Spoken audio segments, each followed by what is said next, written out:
Okay, so I alluded to this at the beginning, and I'm interested because I don't know this story. So, Jillian, you said that the other day you had an instance which reaffirmed that you are truly a court junkie. So, Yeah. I want to hear this story. That's so funny. When I put this on our little agenda, I was like, okay, I'm just let me kind of ramble here. So this is something that I don't know. I'm just guessing that a lot of my listeners can relate to something like this. And I know certainly you can. Back, years and years ago, when you realized that you liked watching Discovery ID or Court TV and you liked following these types of cases and you liked watching true crime documentaries and things like that, it wasn't as mainstream. Mhm. So I feel like it was more so like this little kind of club where you would talk to someone, you'd be like, oh my gosh, you like true crime too? So do I, like that kind of thing. And now it's definitely more mainstream. I think true crime is one of the most popular genres in podcasting, at least probably in documentaries too. But from time to time, I am just reminded of my little oddities that remind me that I'm a core junkie. So, for example, this happened to me last week. I woke up in the morning and my husband actually woke up before me, which is very rare. I am always the first person awake in my household. I even, beat my 2-year-old daughter in waking up. I'm just constantly up. I like to get, a good cup of coffee going first. So my husband actually was awake before me and he asked me when I woke up, he was like, what was Layla's like she's got like this little riding motorcycle. He's like, why was Layla's motorcycle at the bottom of the stairs? Like that was really weird.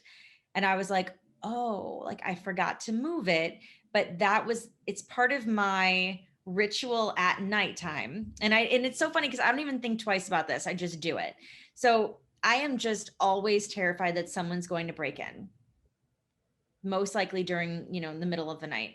So I will booby trap my house so that like I make sure that, we are, we can wake up if we hear somebody in the house. So, we do have an alarm, but it's more than that. You can't always trust alarms, they can, What they about can Corky? Would not Corky work. We not? do have a dog. I have a dog, but he's a small dog. Okay. My Yeah, dog but will would he attack not you go nuts? with kisses. He will go nuts, but I just still like to booby trap the Okay. house. So, but usually I don't even think twice about it. I wake up in the morning and I'm the first one. So then I just move everything kind of back. So my husband has had no idea that I even do this. And there's like other things that I'll do too, to kind of like booby trap the house. But that was just one that I kind of got caught. And it just made me think of, like when you remove yourself from the situation, like what sort of things do you do? Because I'm sure I can't be the only one who does stuff like this. I'm Right. I'm kind of laughing at you, but I'm also remembering that when my husband and I went on our honeymoon, we ended up staying, had like an unplanned trip to a different island, and we ended up staying in a hotel where we didn't bring anything with us. We had taken a boat to this hotel, to this island, and stayed overnight without anything. It was unplanned.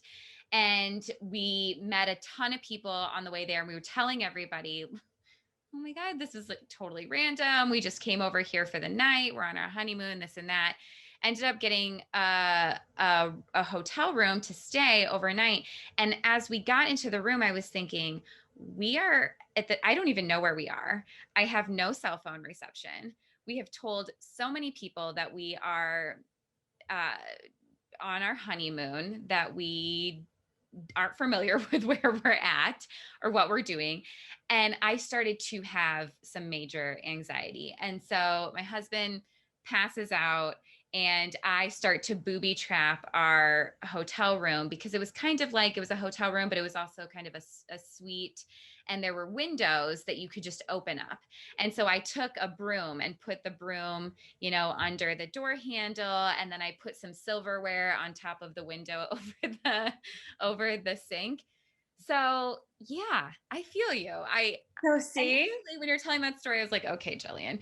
But I've definitely done that before. Not on a regular basis, because my dog will just absolutely go crazy. But I've done it before. So I feel you there. Okay. So, and then not even booby trapping, but like there's other things as well. Like, so for example, you just mentioned going out of town on vacation.